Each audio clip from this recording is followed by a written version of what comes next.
Você já ouviu falar que o QI médio do brasileiro é apenas 83? A média de QI no Brasil é 83. O QI médio do brasileiro é 83. A maioria no Brasil é QI 83, 83. Pois é, esse número tem circulado por aí como uma verdade absoluta. Mas e se eu te dissesse que ele é baseado em testes com perguntas absurdas, traduções sem sentido e amostras completamente distorcidas? Nesse vídeo eu vou te mostrar porque esse dado está errado, como ele está sendo usado para reforçar preconceitos, desinformar a população e até sabotar o futuro do nosso país. Então fica até o final porque você vai se surpreender. Mas o que é QI? QI significa coeficiente de inteligência. Ele surgiu como uma tentativa de medir a capacidade cognitiva das pessoas. O teste de QI tenta avaliar aspectos como raciocínio lógico, memória, linguagem e resolução de problemas. A média mundial foi arbitrariamente definida como 100, mas aqui já surge o primeiro problema. Os testes foram criados em contextos muito específicos, completamente diferentes do nosso Brasil. E tem mais. O próprio conceito de inteligência é extremamente amplo e complexo. Reduzir isto a um número fixo é uma simplificação perigosa. É o mesmo que tentar comprar tinta para uma parede que você só sabe a altura, sem saber o comprimento. A criatividade, a empatia e a adaptabilidade, tudo isso também compõe o que chamamos de inteligência. Mas nada disso é medido nesses testes tradicionais. Além disso, esses testes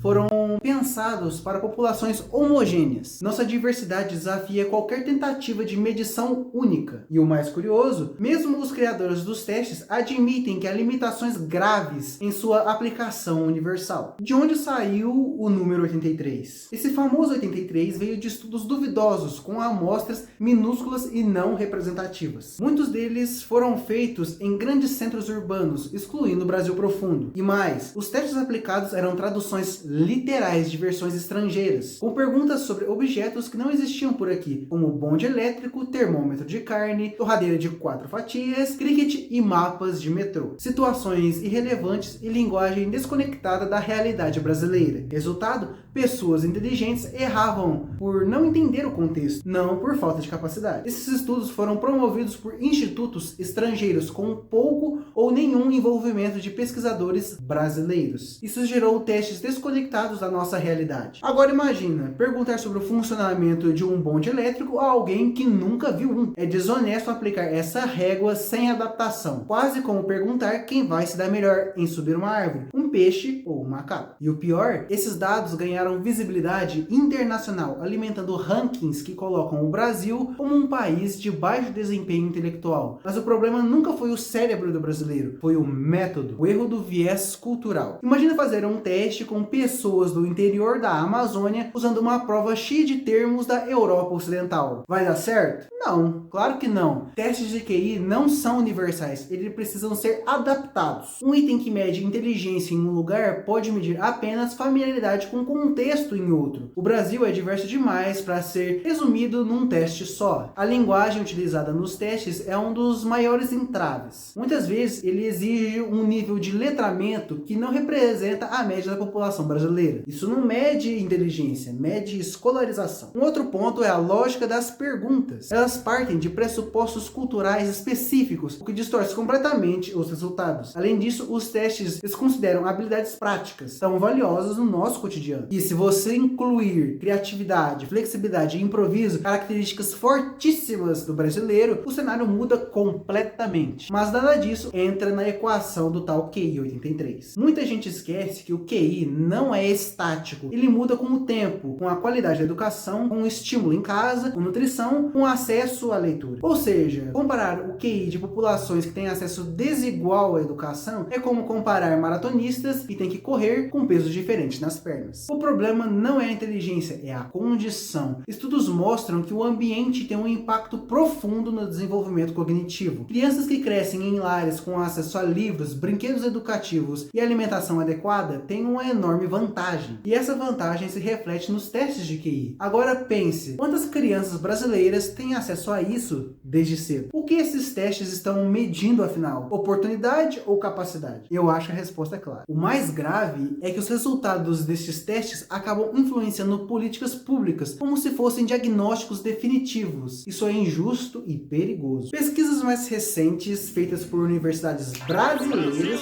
mostram que quando se aplicam testes adaptados com metodologia correta e amostras equilibradas, os resultados mudam drasticamente. O brasileiro tem sim potencial cognitivo elevado, mas ele é prejudicado por anos de negligência na educação e nas políticas sociais. Quando se considera o contexto socioeconômico, há uma diferença gritante entre regiões, faixas de renda e acesso à educação. Alunos de rede privada em grandes capitais, por exemplo, frequentemente alcançam médias comparáveis a países desenvolvidos. Isso mostra que o problema não é genético ou cultural, é estrutural. A ciência da psicometria no Brasil vem avançando, mas ainda é ignorada por quem prefere repetir dados ultrapassados. E mais, o Brasil já produziu talentos excepcionais em áreas como matemática, física, filosofia. Onde estão essas inteligências nos tais testes de QI? Para mim, parece que estão escondidos atrás da metodologia errada. O perigo de acreditar no 83. Quando você aceita esse 83 como verdade absoluta, você está concordando com um discurso de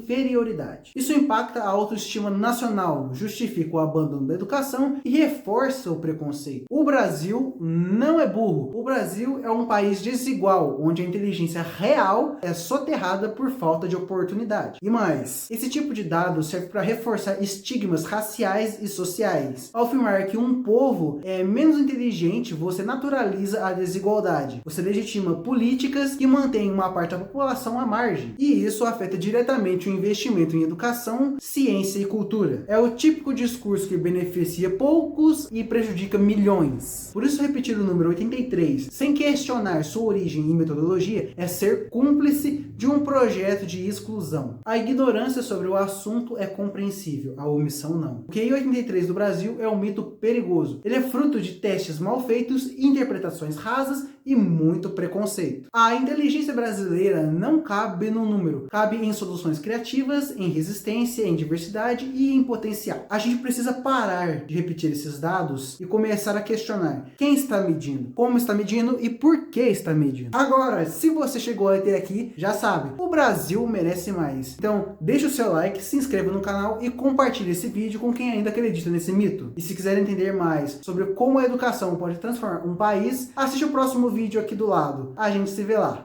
Um abraço.